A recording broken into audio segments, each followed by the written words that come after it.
Assalamualaikum warahmatullah. Assalamualaikum warahmatullah. Assalamualaikum Ustaz. Waalaikumsalam.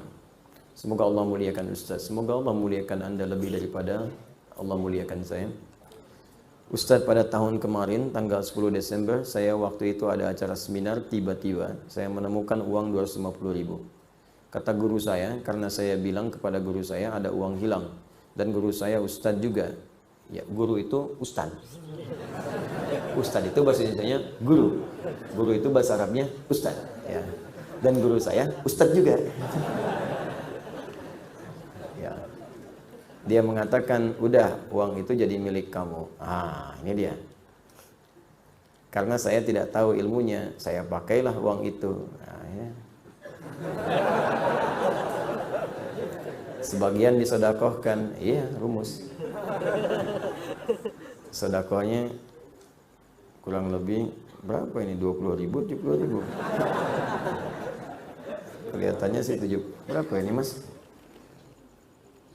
70.000. Nemu 250. Baik, sodakoh 70. 180 pakai sendiri. Sisanya dipakai oleh saya. Bagaimana Ustaz hukumnya? Apakah saya berdosa? Baik. Salam kanggo Ustaz di Kongosong. Baik. Harta temuan itu kalaupun ingin diambil, sebelum diambil dipertimbangkan dulu resiko. Ada dua cara. Pertama, ditinggalkan, tetap di tempatnya. Kalau memang kita tak mampu mengembalikan pada pemiliknya. Karena hukum pertama barang temuan itu dikembalikan pada pemilik, bukan digunakan. Apapun itu, nemu tas, nemu dompet, ya, nemu uang, dan sejenisnya sekiranya berharga. Kalau kotoran nggak usah, gitu kan? Yang sekiranya berharga. Ciliwung nemu sesuatu, ya udah biarin aja itu mah, ya. Nah, ini yang kiranya berharga. Kalau Anda sudah dapatkan itu, yang Anda temukan, maka hukum pertama, jika punya kemampuan dan Anda ingin mengambilnya, maka kewajiban langsung melekat kepada Anda untuk mengembalikan pada pemiliknya. Kalau tak punya kemampuan, ada dua pilihan. Imam meninggalkan itu supaya resiko beban tidak berpindah kepada Anda. Atau yang kedua, Anda infokan pada orang lain yang mungkin lebih tahu dan lebih mampu untuk mengembalikan itu. Biasanya di sini ada pihak berwajib. Ya, sini ada saudara kita, misalnya ada Pak Eli, ada yang lain.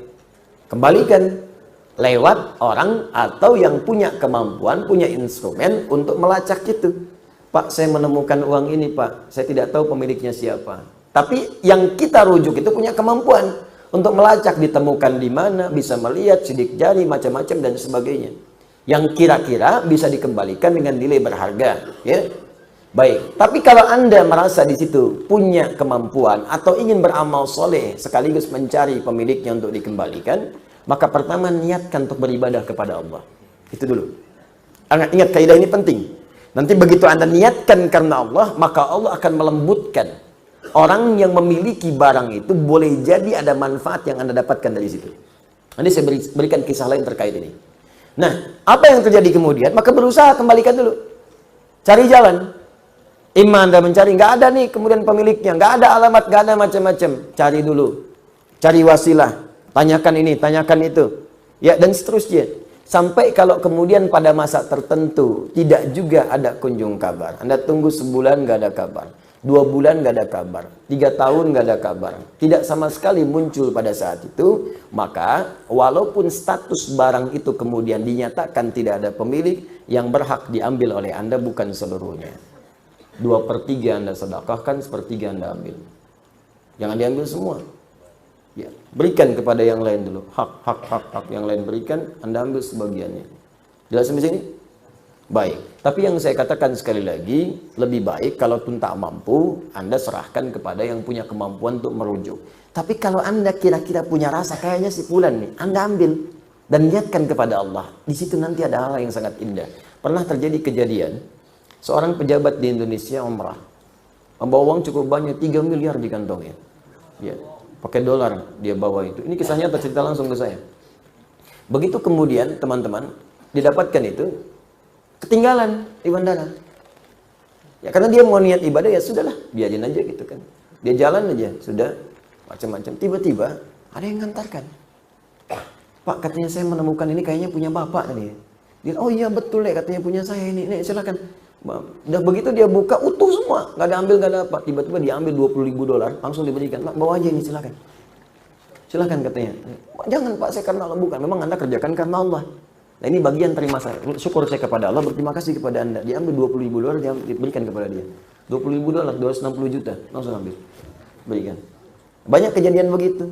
Ada dulu yang ketinggalan seorang orang soleh, dermawan, orang kaya. Ketinggalan teman-teman sekalian, mutiara hadiah untuk putrinya. Ya, jadi putrinya memasuki usia-usia yang cukup baik, usia sudah layak menikah, ketinggalan kemudian di sebuah toilet masjid. Jadi dia masuk toilet, tempat ada yang mengatakan tempat wudhu, ini kisah nyata. Jadi begitu dia berwudhu selesai, dia lupa ngambil itu. Sholat dia kan, pulang-pulang dia kaget kan, hilang, tidak ketemu. Balik lagi ngecek, udah nggak ada.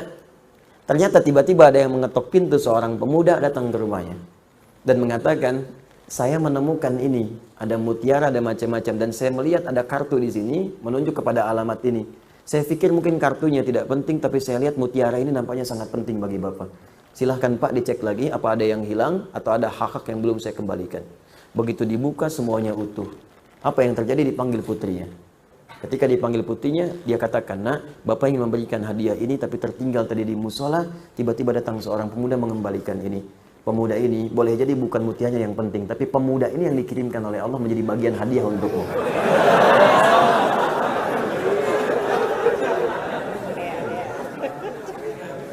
Makanya kalau nemu mutiara, jangan dijual ke pasar loak. Cari pemiliknya dulu, cari pemiliknya. Ya, dia siapa tahu dia masih punya cucu, masih SD. Memang untuk dia, mungkin jodohnya anak antum di kemudian hari. Bangun jadi kekerabatan, jadi teman kan? Mungkin pemilik perusahaan, mungkin macam-macam. Jadi bagian yang mungkin Allah datangkan rezeki di situ. Jelas ya? Terus kasus yang tadi bagaimana Ustaz? Anda ambil 70.000. Ya. Maaf, Anda berikan 70.000. Banyak kan Anda ngambilnya.